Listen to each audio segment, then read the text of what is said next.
I'm at least 100 kilometers from the nearest snowmobile trail or Seoul. Last night it was minus 40. I have no matches and only one energy bar per day. Where is the most difficult place to survive? Is it the Arctic, the jungle, the desert, the deep forests? Which of the world's environments makes survival a precarious thing and forces you to exist on a knife edge between life and death? It's not a place. It's not an altitude or a particular type of topography. It's not dry or wet. It always comes down to temperature. And what temperature is the most difficult? The cold. Hands down, it's always the cold.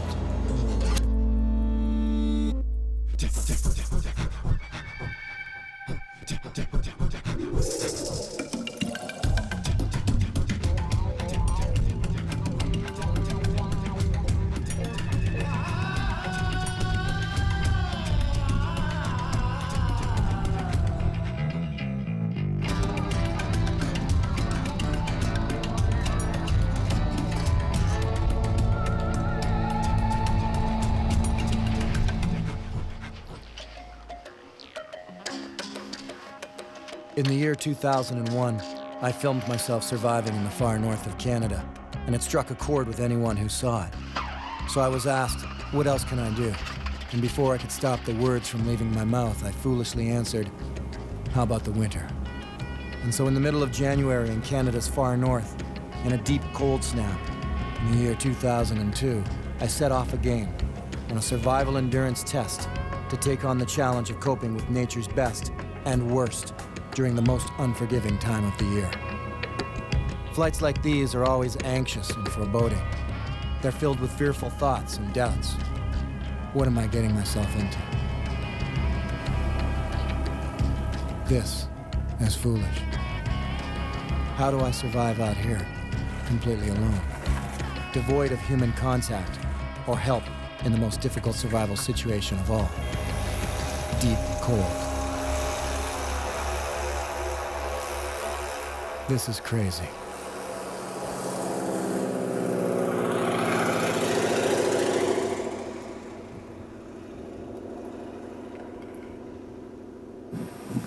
I can hear the sound of Trevor's plane just off in the distance now. It's about minus 30. Now what? It's mid to late afternoon, and I don't have the time to get picky, so best bet is to get out of this wind. It's not even a strong wind, more like a breeze. But in these temperatures, it feels like tiny razor blades cutting across the exposed flesh of my face.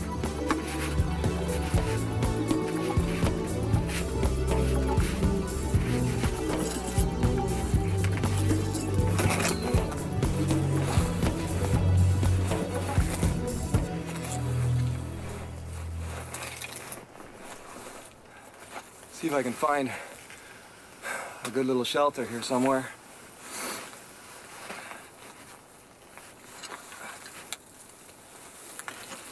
There comes a time, well, the time's pretty immediate actually. You've got to make one important decision. Stay or go. Most importantly is just the realization that you have to make that decision. Yeah.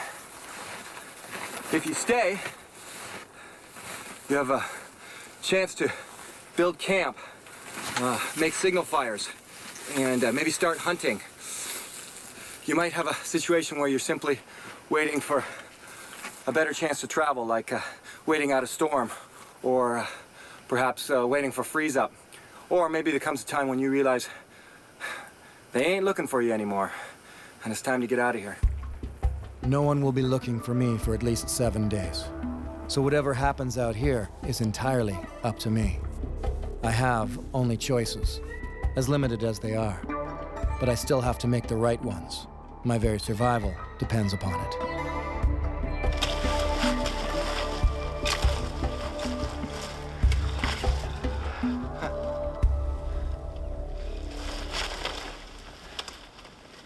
Home, I guess.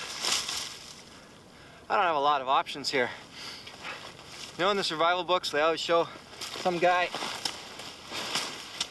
in an quick emergency shelter. You can get under the boughs of a spruce tree or something, and there's this little cubby hole. Yeah, well, I've looked around. This is about as best as I can do for immediate natural shelters. But there is a lot of boughs and stuff. We'll see.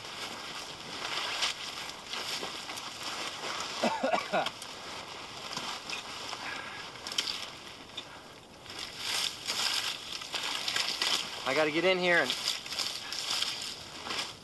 just hopefully make sure I'm protected from most of the wind. That's really important. So get out of that wind. I looked around and saw a couple of other possibilities, but if you sit and watch for a while, you notice a little Spanish moss hanging down, you could see it moving.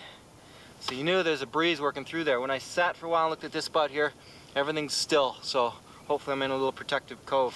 I just did a big no-no. Put my axe down on the ground. Huge, huge mistake to do that.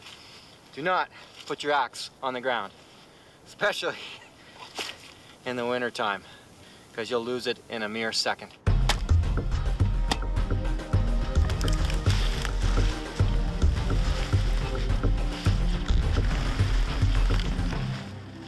The benefit of this shelter is it's sort of a natural shelter. All I'm doing is chopping off the tops of trees, little spruce trees here, and filling up a wall in the holes here. Sort of like a makeshift lean-to, I guess. Oh, it's just feeling cozy already.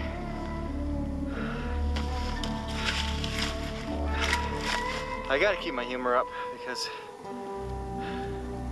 I won't be there at 3 a.m. I could get into doing a big elaborate shelter, but I only have probably another hour and a half of daylight. And I know that in making a shelter like that, I'm gonna start sweating. You sweat, you die. So I don't wanna sweat.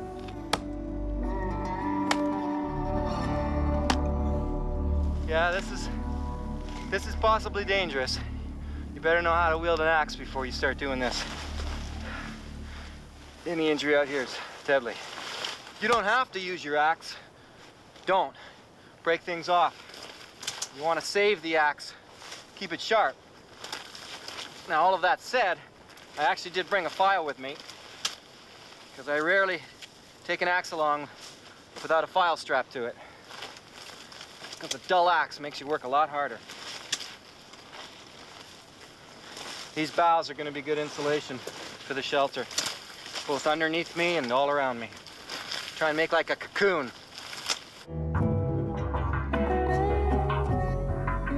It's always good to know how many hours you've got left in the day, and a great and easy way to do that is to outstretch your hand towards the sun.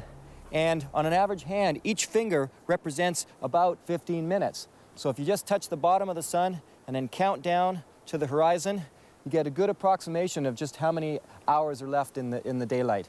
And that's always important to know. Especially when the sun setting is followed by brutal cold temperatures. I'm gonna light the fire. I have one match, so after I get the fire going, all I'm gonna do then is reinforce the shelter a bit and try to get as much firewood here on hand before it's too dark for me to be moving around in the bush. I don't have a lot of time though. Here we go. Last match of the week.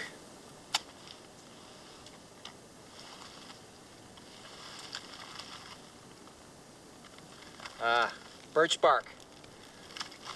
Birch bark has got to be the best fire starting material out here.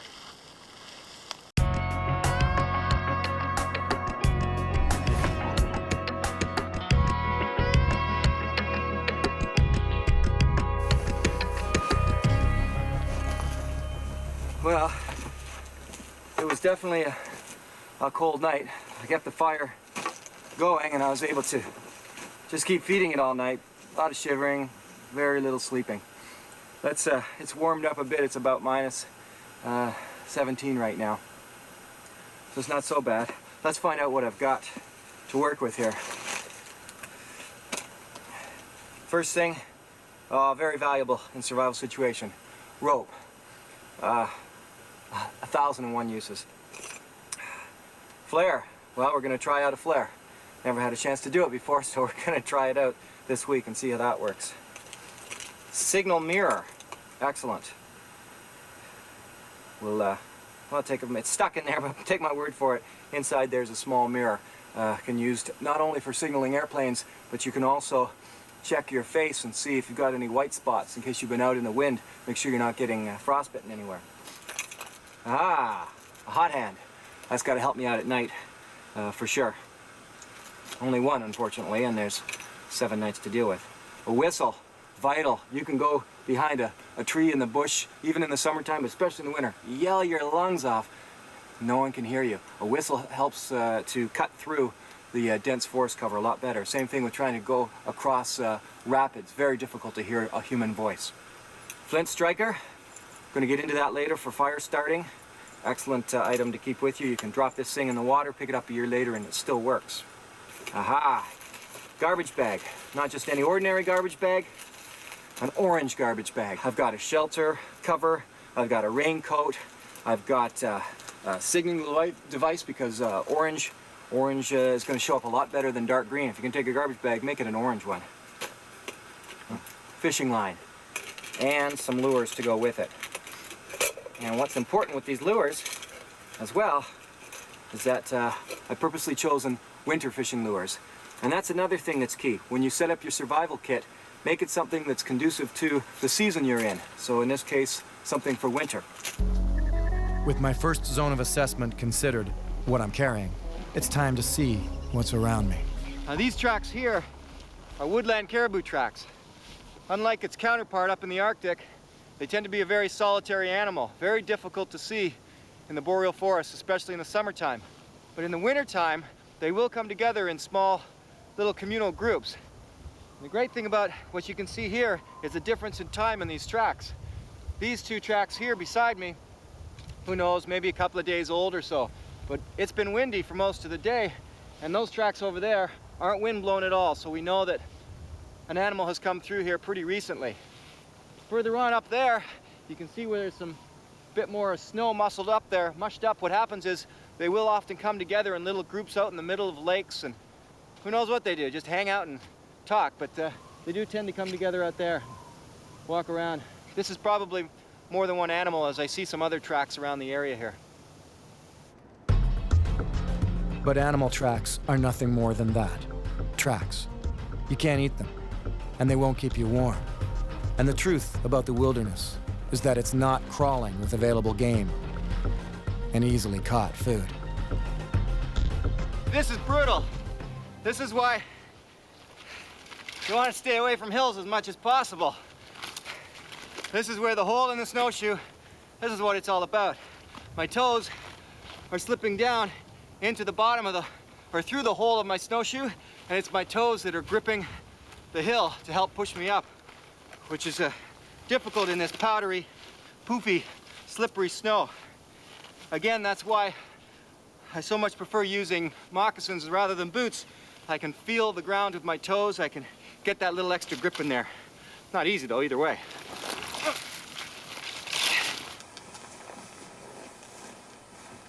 Well, what have we here? In the summertime, I did a similar survival situation where I came and stayed right here in this location, right in this spot. But let's take a look. And let's hope there's no bears that used it for a den, because it's a perfect size. There's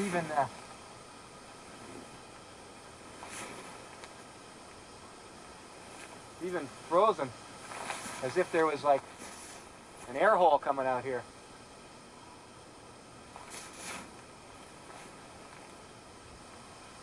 Make no mistake about it, bears do hibernate. But many hunters know it doesn't take much to wake them up and have them come popping out in the middle of winter, very angry. Well, I suppose it would make a good emergency shelter if I had to get in there. A little rock and everything is there, but it took me a long time to dig this snow out. Even though it's covered over and everything, the way the winds blow and whip around here, they've just blown snow in there. There's at least almost 1.5 feet or 2 feet of snow in the shelter, reaching all the way in. So it took me a bit of work. Because as I said, this is definitely not the ideal location anyway. It'd be freezing with that north wind. The irony of travel in the winter is that in some ways, it's easier. I can walk across the lakes. At least that's the thought. The reality is that I'm wearing many pounds worth of clothing and pulling toboggans with my gear. In this case, it's all my camera gear.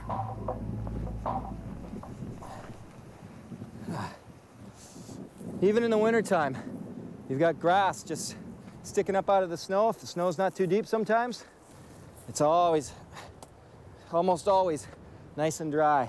I love it for getting a fire going.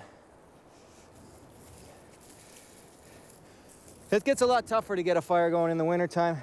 I know in the summer, I love the option of having a really big fire and dropping big logs, even punky logs on it, because they'll burn all through the night. In the wintertime, all your punky logs are buried and frozen to the ground and buried by the snow. So you're left to whatever you can sort of grab and break. Anything small and dead like this off the bottoms of trees help a lot, but certainly the bigger fire I can get going, the better I'll feel. You know, when I was first dropped off by the airplane, I could have swore that towards where the sun is right now was due east. I was sure of it. Turns out, it's actually due south. Now, how did I find this out without a compass? Pretty simple. My watch. It's not that difficult. If you take your watch, you point your hour hand directly at the sun, halfway between your hour hand and 12 noon on the face of your watch will be south. And of course, the opposite's going to be directly north. Knowing direction can help me protect myself from the prevailing winds. I can build my shelter, taking this knowledge into consideration. That's the one I wanted. You kind of have to think like an animal sometimes when you build a survival shelter. In this case, it's like a bear seeking to hibernate. Well, I've been spending the day just adding to this shelter. As much as possible, I need to close it all in. Tonight, I'm still in the same scenario I was in last night, where I've got to sit here and buy a bigger outdoor fire. The best thing to do is to create like a cocoon that you can get right inside. So even if you didn't have a fire, at least there's some residual heat in there from you. But if you can have a fire that's also protected and inside your shelter, way better, especially in the winter. So I've just been weaving these branches into my shelter to keep me warm and to keep me up off the ground. Right now, there's quite a whiteout happening on the lake. So you know what that means? It means that satellite phone, GPS, two-way radio, none of these things will do me any good at this very moment with a whiteout like that. Nobody can fly in that, nobody can land here to help me out.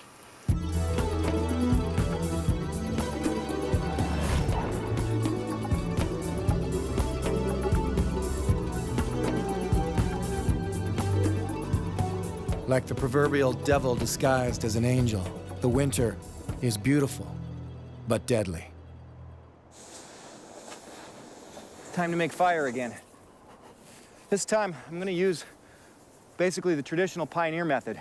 They didn't have their packs of matches or lighters to carry around. What they did have was steel, something with a high carbon element, and rock. And let's not get into what different kinds of rocks you can spark with. If you're lost, just find a rock that'll spark. If you happen to be lucky enough to have some steel with a high carbon element in it. Ow, haven't done this in a while. The last thing you need is a way, what's happening here is you're coming down and shaving off tiny little slivers of metal and they're shooting away, melted, and they need something to land on. So what you need is something to catch that little spark and then hold a glow. What I've got here is charred cloth. Basically, you take 100% cotton, and, whoops, don't get it in the snow, and you put it in a tin, close the lid of the tin, put it in the fire. So you've chicken before the egg. You got to have a fire to make this stuff. And I'll show it later, but you'll pull the tin out and open it up after a while, and you've got this charred cloth. The point is it's charred, not burnt. So you try to get the spark to land on it.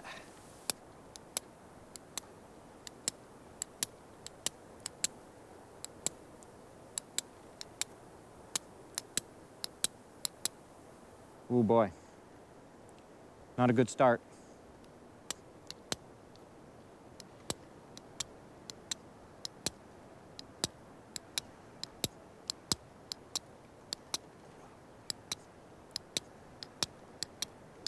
Oh boy, it's lots of good sparks, but the cloth isn't holding it. That's not a good sign. Remember Jeremiah Johnson? Robert Redford sat there in the bush trying to get a fire going. This is exactly the method he was using.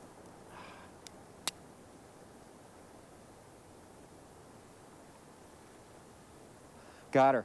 All right. What I've got now is this piece of charred cloth is just holding a little ember, a little glow. I think you might be able to see that.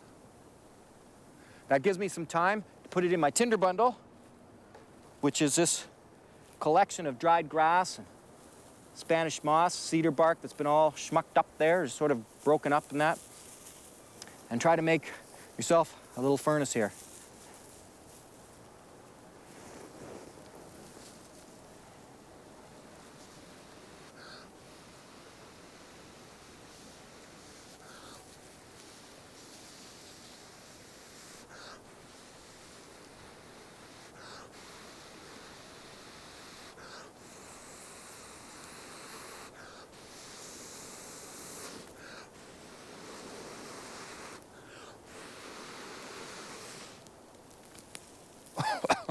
Whew, close. Make sure you got all your other tinder ready. And of course, birch bark is a perfect tinder, full of oils. Even when it's soaking wet, it'll burn well.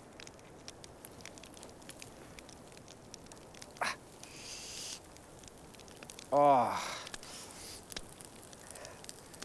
And you're in business. Now, why should you bother carrying a piece of rock and steel, you might ask?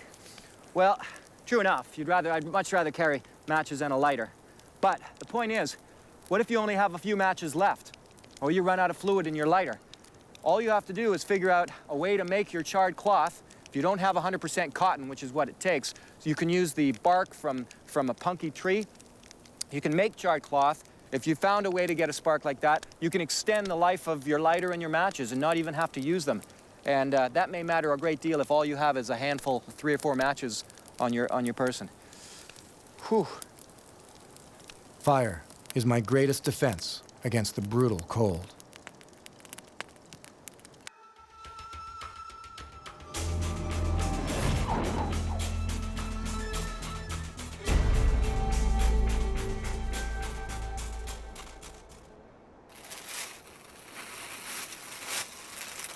Well,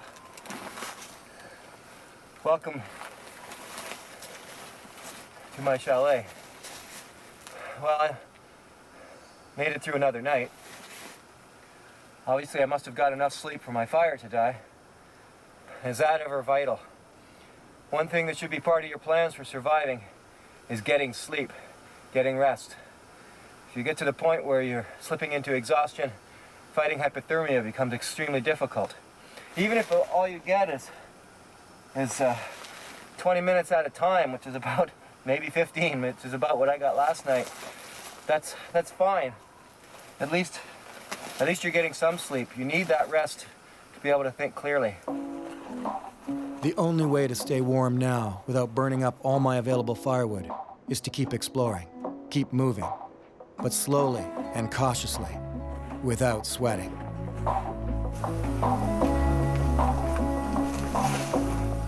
Well, these are fresh marten tracks. How fresh? Well, he's behind me in the bush. That's how fresh. Didn't seem to want to poke his head out to be filmed, but I watched him run up here. just now as I came along. I've been walking the shore, going into different areas trying to find rabbit tracks, and that bush is so thick. Everything sounds so easy in a book, you know? Find yourself some rabbit tracks and set your snares and blah, blah, blah. Yeah, right. Now I gotta head back before it gets too late and add to my shelter some more, get that fire going, stock up my firewood for the night. Don't forget, when you go to stock up firewood in a survival situation, plan on needing close to 5 times more than what you think you need. Make a pile, look at it, and say, okay, I need 5 more times the wood than what I have here right now. And you'll have enough to get you through the morning, through to the morning. I think I'll just let the sweat dry a bit and warm up in the sun. You know how your lips get all frozen? You can't really speak? Ugh.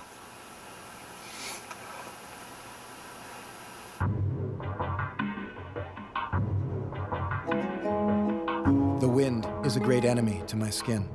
Anything exposed at these temperatures freezes quickly. Yet I have to keep moving, keep exerting survival efforts. I can never stop. And that's what makes the cold so difficult, which is why a fire is not just important, it's vital to life. Without it, death by hypothermia, or worse, death by freezing, is only a few hours away. There we go. You see, I'm ready with my tinder. If you're not, you're cooked, so to speak. Or rather, you're not cooked. You want to have all your tinder bundle ready to go. Whew.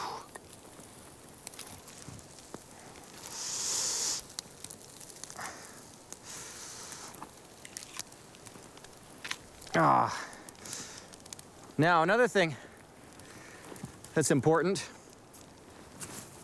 Actually, before I get to that, I'll just mention that I'm going to now maybe put some logs over, but I'm going to fortify this shelter a bit more, maybe so I can enclose my fire in a bit. I don't have to keep it so big all the time, and I'll be able to get more of the heat from it into my shelter.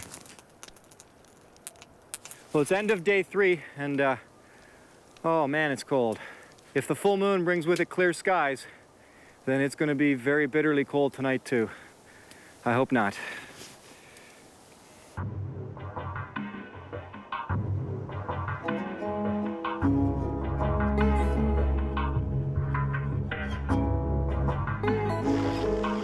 I can do nothing fast.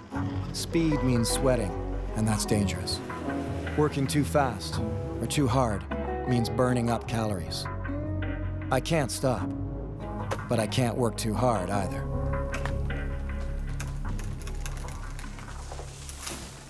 I have 2 cameras with me, a large one and a smaller one.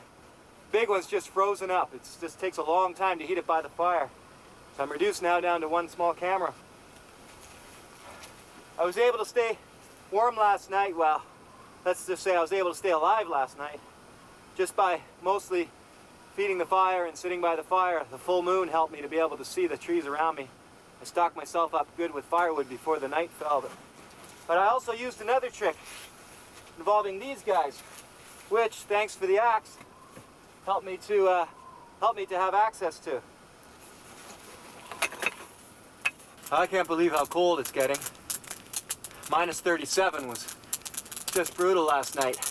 So other than getting up and jumping around and stomping on my feet to keep me warm, another way I was able to keep myself a little bit warmer, help me get me through the night, were these guys, hot rocks. Basically, you get them by the fire, usually about a dozen. You'll need about a dozen to do this. Well, or as many as you can get, I suppose. You warm them up by the fire. Now, you don't want to get them red hot, of course, and burn yourself, but you do want to just warm them up enough, and then the hot rocks store the heat, and then they let all the heat go off again. So I have a few in the fire, warming up.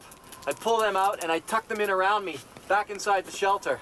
Put some down by my feet, up in the lower part of my back, and around my chest. And as those ones cooled down, I'd put them back in the fire and pull out the new batch. And it's a neat little survival trick to know. It's hard to find if you're losing me in the smoke. Yeah, sorry about that.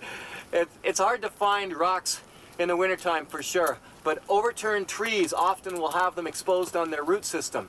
And I found these down by the side of the lake. And well, it's working so far, but my goodness, the nights are brutal. Just brutal.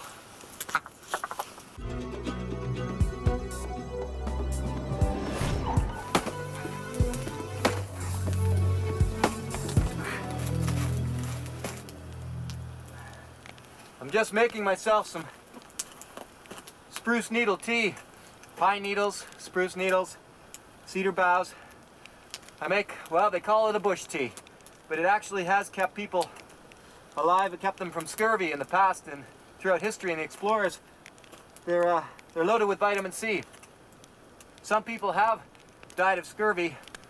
Meanwhile, they were sleeping on cedar boughs and spruce boughs at night and didn't realize that they could have made tea out of it and gotten the vitamin C that they needed. It's tastes not too bad and mostly gives me a nice warm drink to sip on. Help keep my body warm and a little bit of nourishment. Often, all it really takes is a drink of hot water to make me feel human again. It's taking mostly everything I've got just to stay warm. You know, you always hear about stamping out HELP or SOS, and sure enough, those will work if you stamp them out in the snow. But it's a lot less effort just to simply stamp out a triangle, which is a sign for help, international distress signal. And then stick some trees on the three corners and turn those trees eventually into your signal fires. Gotta keep moving. Gotta keep moving. That's what they say in the north. Well, my 3 signal towers are up. Next thing is to get lots of birch bark, dried grass, whatever I can find that'll burn quickly, and to shove it inside and reinforce those a bit so I make sure that they don't fall down in the wind or anything. And I just realized after tromping around out here and setting all this up that I've been out here the whole time without my ice grips on in case I fall through. Very foolish indeed. Maybe I need some food.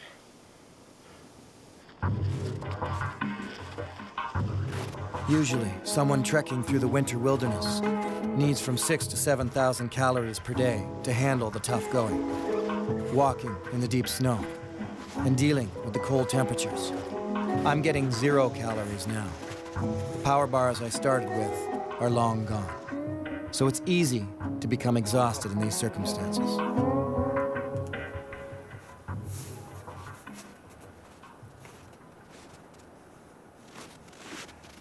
Well, end of another day. It was good to get my signal stamped out in that triangle. I've heard it suggested to do X's, of course SOS, help, whatever, but the triangle is the easiest to do and the quickest, I think. It's good to get that done, and the importance of layering my clothing really counted today. I didn't overheat at all. I could take off and put on as I needed to. And it's just, that's 40 below. What else do you need to know?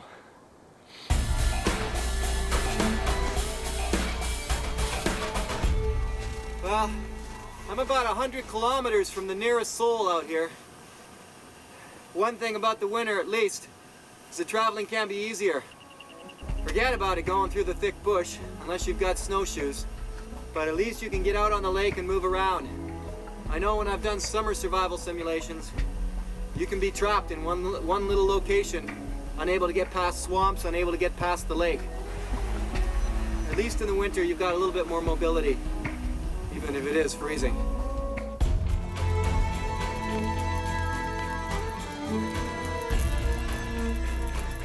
Wearing contact lenses in this situation is comical at best. I have to warm them up in my pocket just before I put one in.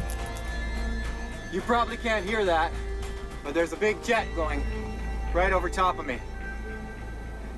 Don't even bother. They're 30,000 feet up, and they can't see the biggest signal you can make.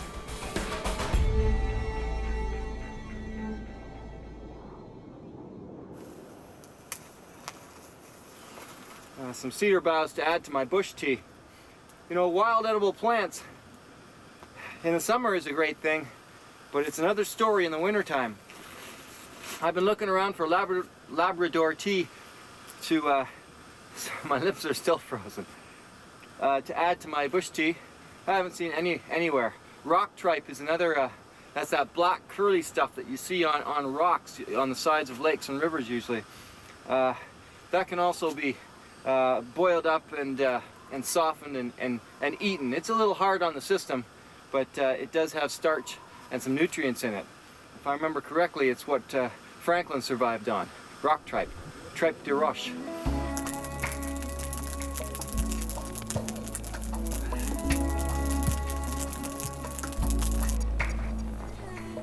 You know, I have an extra disadvantage in being out here.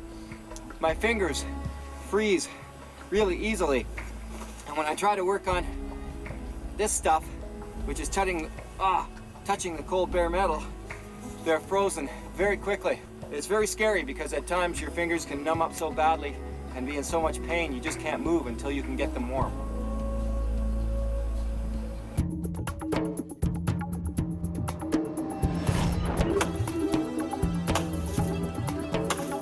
I need food, and one answer may be to use that bit of fishing line and lures I have in the little kit. Under this ice, if I'm lucky, could be a storehouse of fresh fish to catch. You want to make sure that you hold on to your axe too. The worst thing is you go through just in the last second, you can shoot your axe right down into the hole and never see it again.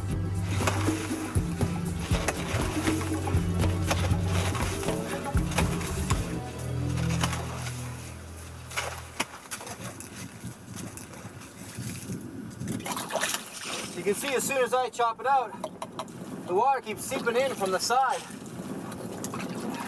It's a race against each other here, between me and the water coming in. This ice could be only 1.5 feet, well, 2 feet thick, because I'm down about 1.5 feet, almost 2 feet now. Or it could be 5 feet thick, which it gets to up here. And if it's 5 feet thick, axe or no axe, I'm not catching any fish, because I'll never get through it.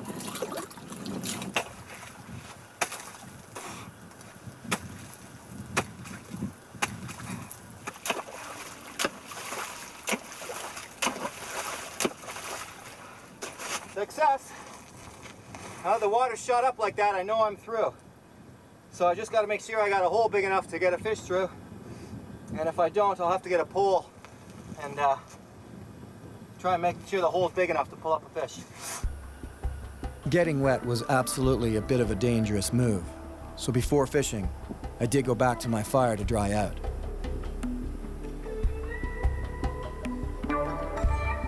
Since I'm having no luck, I might as well try to work on my shelter a bit by incorporating my toboggan, called a komatik up here.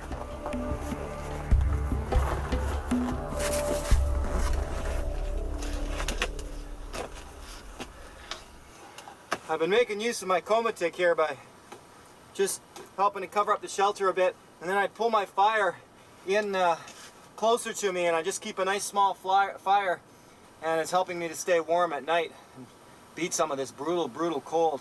The other thing I'm doing is I take the sled bag that's attached to the other side of it off, and I wrap it around myself and over top of myself, try and keep a little bit more body heat in.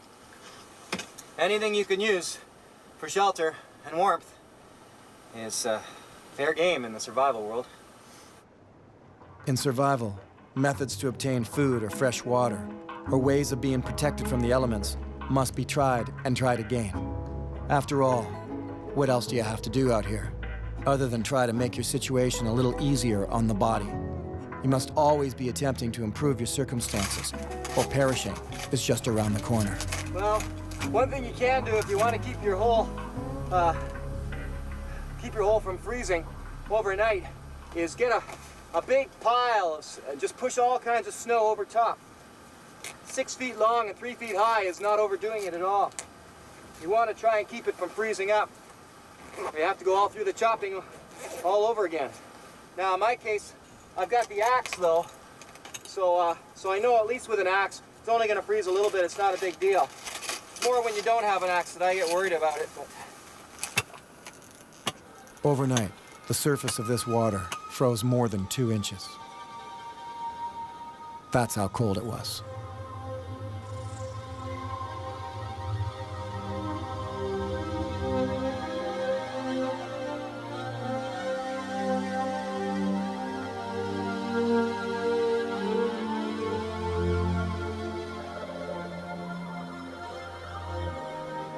Maybe I need a new lure.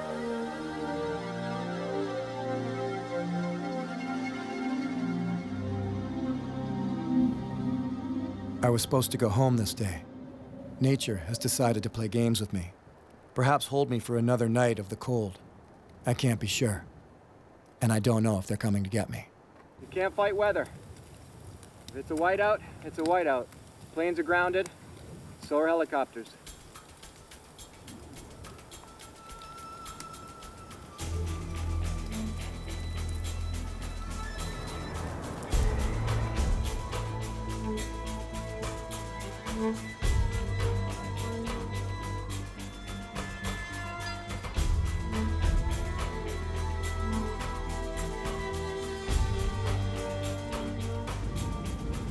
Finally, with a break in the storm, I could hear the faint sound of plane engines. They were sneaking in between whiteouts to get me out of here after 7 days of winter survival. I nearly froze my fingers off lighting these fires, and learned quickly that just one fire would have been sufficient.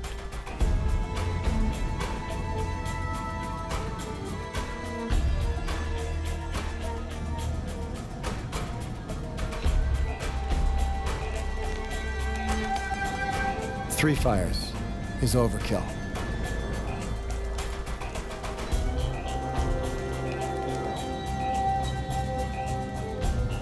So I decided to light the flare, and I learned quickly that against the white snow, it's very hard to see. So where is the toughest place on the planet to survive? Anywhere it's cold. You don't see a lot of shows about survival with camera crews and directors played out during the winter because it's too cold for them to film. If survival is to be shown and experienced, then you have to take the bad with the good. Show me a tropical island with available fresh water, and I'll show you a survival vacation. Go to where temperatures are cold enough to freeze your skin within seconds, and wind is so brutally cold you can't even think, and I'll show you true survival. Winter camping, dog sledding, and skiing are some of my greatest joys in life. But I dread the day I have to once again survive in the winter.